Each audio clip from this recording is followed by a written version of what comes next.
votre chronique consacrée à la bande dessinée et je suis ravie de retrouver mes deux chroniqueurs, Didier Passamonique et Kéliane Nguyen. Ils sont avec nous. Bonjour messieurs. Bonjour Lana. Et merci d'être avec nous sur Radio J comme tous les matins du lundi au jeudi. Alors on va commencer par vous Didier. Alors vous nous avez préparé une petite chronique aux petits oignons. Quand on vous demande quoi de neuf, vous nous répondez Tintin. Mais oui, Ilana, ça fait 40 ans que Hergé a posé son crayon, c'était au mois de mars, et puis c'est une surprise, il s'agit encore aujourd'hui de l'auteur le plus commenté dans la bande dessinée.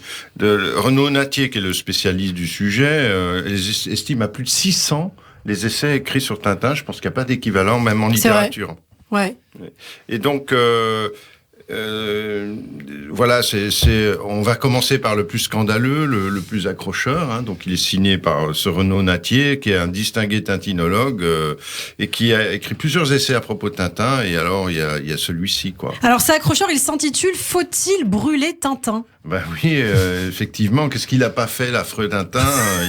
Il est réactionnaire, antisémite, colonialiste, donc raciste, évidemment éminemment masculiniste, pour ne pas dire misogyne.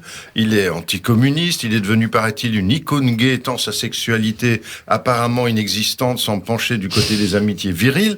Donc voilà, c'est ça, Tintin. Alors la question, c'est faut-il le brûler, Tintin?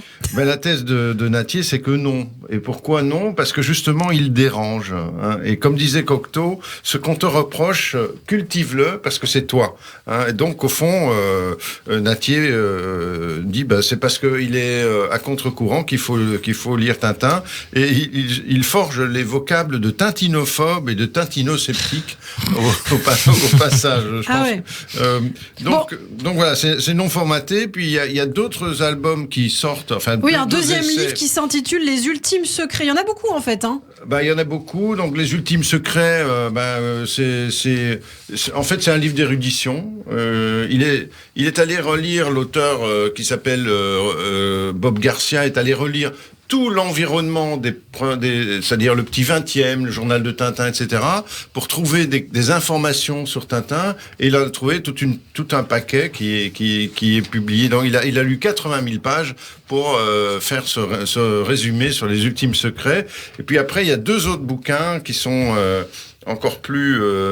La dernière aventure de Tintin et d'Hergé. Oui, alors là, c'est très pointu. C'est le dernier album de Tintin, c'est l'Alphard. Ça parle du monde de l'art. Et c'est le moment où Hergé meurt, donc c'est un album inachevé. L'art de l'inachevé. Ouais, ce qui est resté que crayonné. Et c'est un livre un peu philosophique à la fois sur l'art et sur l'art de Tintin. Et puis enfin, il y a un autre livre qui s'intitule « Mais où est donc le Temple du Soleil ?» Et ça, c'est fait par Roland Lehoucq et Robert Moszkowicz.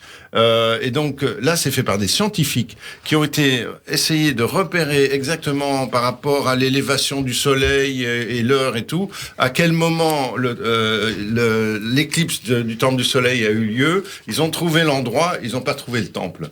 Eh bien, voilà tout ce qu'on pouvait dire sur Tintin. C'est vrai, à l'occasion des 40 ans de la mort d'Hergé. Hein. Voilà. C'était au début du mois de mars, je crois. C'est au début de ce mois. Début de ce mois. Eh bien, merci beaucoup Didier Passamonique. Je me tourne à présent vers vous, Kéliane. Et aujourd'hui, on enfile nos tenues. On part pour un entraînement colossal.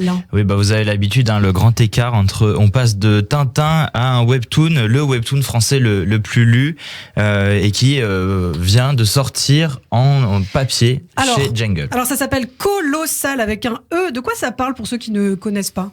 Alors en fait, c'est l'histoire de Jade, une jeune aristocrate qui tourne un peu en rond dans son milieu. Elle en a un peu marre des rallyes et que sa famille lui dicte sa vie, ses études, sa relation amoureuse. Et parce qu'en fait, elle n'a qu'un amour dans sa vie, c'est l'amour du sport et de la musculation et de la sculpture de son corps. Et évidemment, parmi son groupe d'amis qui n'est pas réellement des amis, elle va rencontrer un palefrenier qui travaille pour une famille amie qui s'appelle Alexandre, qui est une véritable armoire à glace, et avec lui elle va trouver un partenaire de salle et même un peu plus. Alors une dernière question se pose quand même pour les lecteurs de la BD sur l'écran, parce que vous parlez de webtoon. Quel est l'intérêt d'acheter ce livre si on connaît déjà l'intrigue? Oui, parce que le webtoon est sorti déjà intégralement sur la plateforme, et là il sort en papier. Donc quel est l'intérêt? Bah, il y en a plusieurs. Le premier, c'est d'appartenir à une vraie communauté colossale. Ça, Rutil, la scénariste, et Diane Truc avaient vraiment envie de créer une communauté. Mais surtout, il y a le plaisir inconditionnel d'avoir le papier entre les mains. Et puis, il y a aussi beaucoup d'agréments et de suppléments dans les versions papier, parce que le tome 2 est sorti, il y aura 5 tomes en tout. Et il y a des suppléments à chaque fois, des histoires en plus, des conseils de musculation aussi. Eh bien, c'est super. Ça s'appelle donc Colossal aux éditions Jungle par Rutil et Diane Truc. Merci. Ça va être utile. Absolument. Merci beaucoup, Kéliane. Merci beaucoup, Didier. On se retrouve demain matin sur Radio J. À demain.